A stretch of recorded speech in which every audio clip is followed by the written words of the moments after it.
Hi guys, welcome back to another tutorial video. So in today's video I'll show you how to camouflage like a pro in Meccha Chameleon. So if you want to become harder for seekers to find, just follow along. First, choose your hiding location before painting. Your location decides what colors and patterns you need. Next, you can use the eyedropper tool to copy the environment accurately. And after painting, match your pose with the object around you.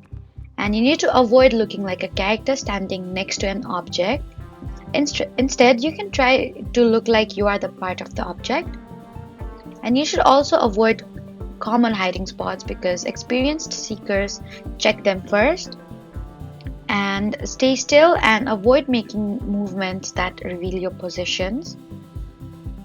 So that was how to camouflage like a pro in Meccha Chameleon. Don't forget to like, comment, and subscribe for more helpful tutorials. Thank you for watching.